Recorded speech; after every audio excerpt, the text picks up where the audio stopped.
You, John Fitzgerald Kennedy, do solemnly swear. I, John Fitzgerald Kennedy, do solemnly swear. That you will faithfully execute the office of President of the United States. That I will faithfully execute the office of President of the United States. And will, to the best of your ability. And will, to the best of my ability. Preserve, protect, and defend the Constitution of the United States. Preserve, protect, and defend the Constitution of the United States. So help you God. So help me God.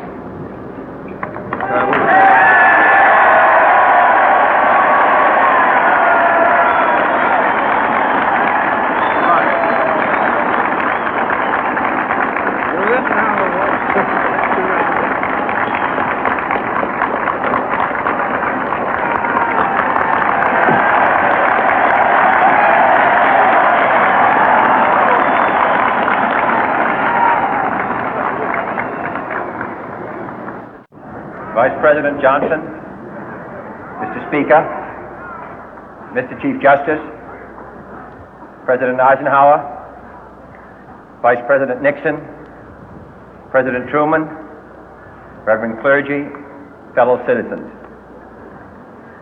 We observe today not a victory of party, but a celebration of freedom, symbolizing an end as well as a beginning, signifying renewal as well as change.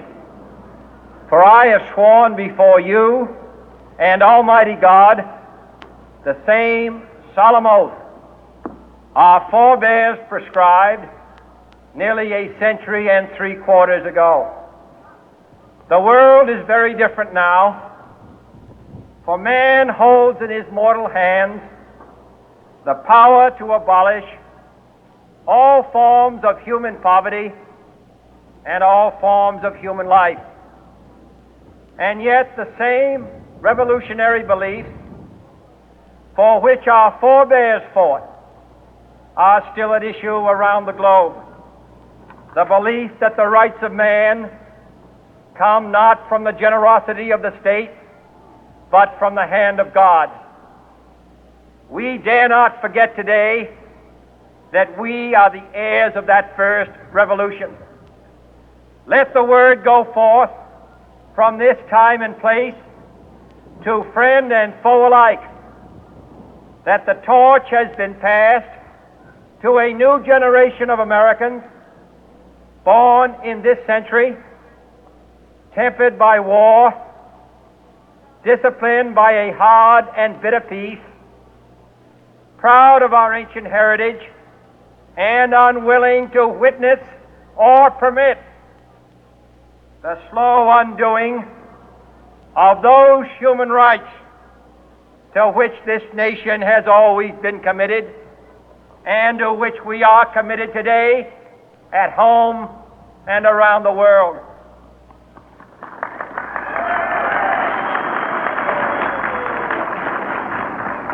Let every nation know, whether it wishes us well or ill, that we shall pay any price, bear any burden, meet any hardship, support any friend, oppose any foe to assure the survival and the success of liberty.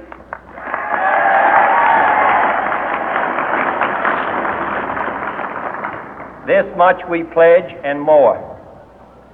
To those old allies whose cultural and spiritual origins we share, we pledge the loyalty of faithful friends. United, there is little we cannot do in a host of cooperative ventures. Divided, there is little we can do, for we dare not meet a powerful challenge at odds and split asunder. To those new states whom we welcome to the ranks of the free, we pledge our word that one form of colonial control shall not have passed away merely to be replaced by a far more iron tyranny. We shall not always expect to find them supporting our view, but we shall always hope to find them strongly supporting their own freedom, and to remember that in the past, those who foolishly sought power by riding the back of the tiger ended up inside.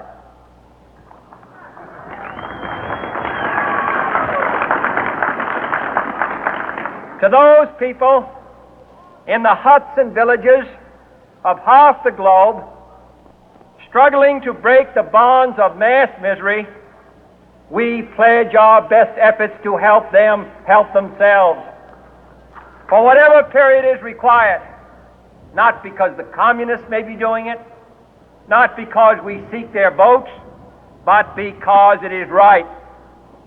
If a free society cannot help the many who are poor, it cannot save the few who are rich.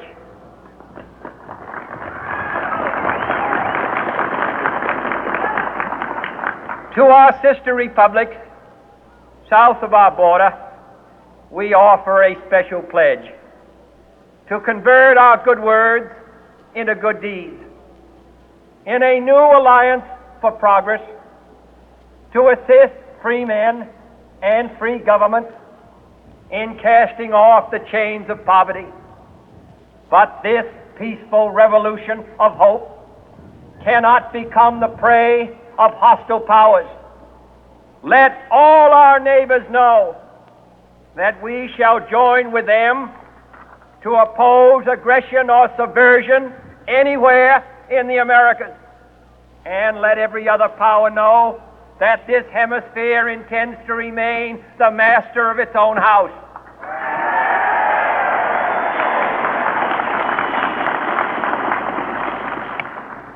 To that World Assembly of Sovereign States, the United Nations, our last best hope, in an age where the instruments of war have far outpaced the instruments of peace, we renew our pledge of support to prevent it from becoming merely a forum for invective, to strengthen its shield of the new and the weak, and to enlarge the area in which its writ may run.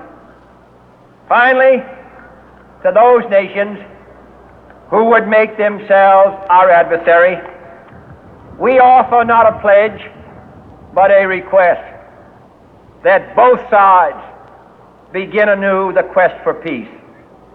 Before the dark powers of destruction, unleashed by science, engulf all humanity in planned or accidental self-destruction, we dare not tempt them with weakness, for only when our arms are sufficient beyond doubt can we be certain beyond doubt that they will never be employed.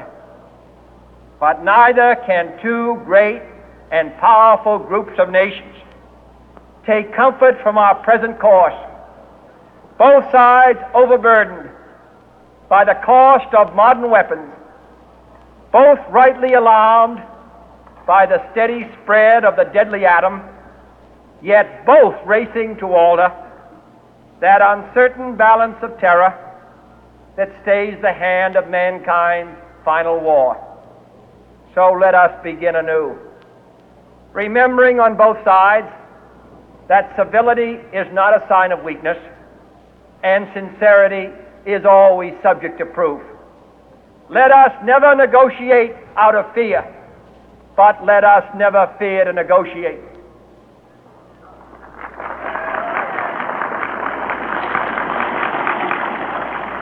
Let both sides explore what problems unite us, instead of belaboring those problems which divide us. Let both sides, for the first time, formulate serious and precise proposals for the inspection and control of arms, and bring the absolute power to destroy other nations under the absolute control of all nations.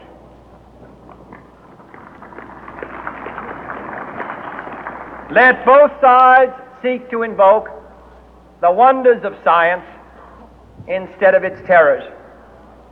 Together, let us explore the stars, conquer the deserts, eradicate disease, tap the ocean depth, and encourage the arts and commerce. Let both sides unite to heed in all corners of the earth the command of Isaiah to undo the heavy burden and let the oppressed go free. And if a beachhead of cooperation may push back the jungle of suspicion, let both sides join in creating a new endeavor, not a new balance of power, but a new world of law, where the strong are just and the weak secure and the peace preserved. All this will not be finished in the first 100 days, nor will it be finished in the first 1,000 days, nor in the life of this administration, nor even perhaps in our lifetime on this planet. But let us begin.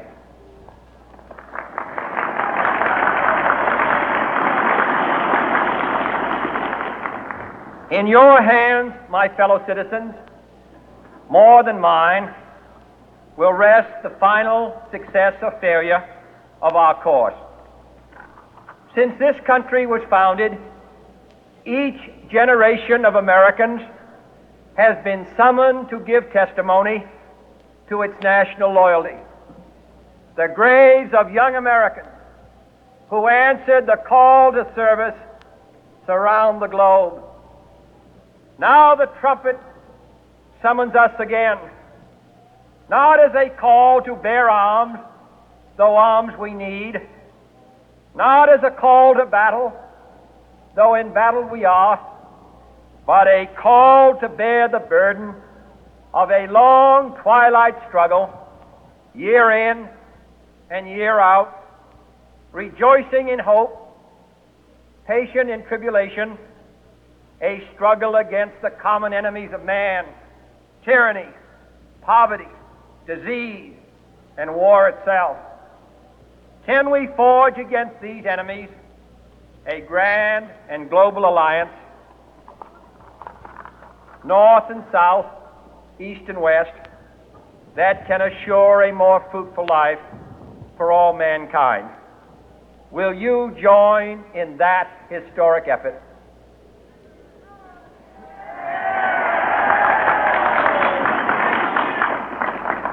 In the long history of the world, only a few generations have been granted the role of defending freedom in its hour of maximum danger. I do not shrink from this responsibility. I welcome it.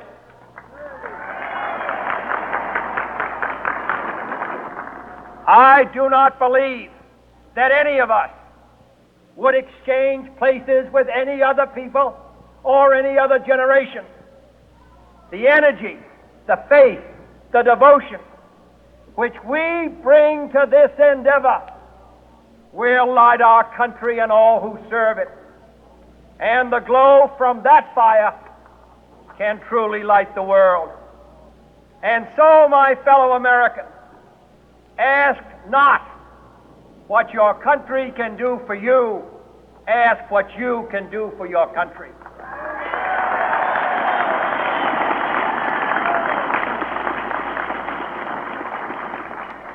My fellow citizens of the world, ask not what America will do for you, but what together we can do for the freedom of man.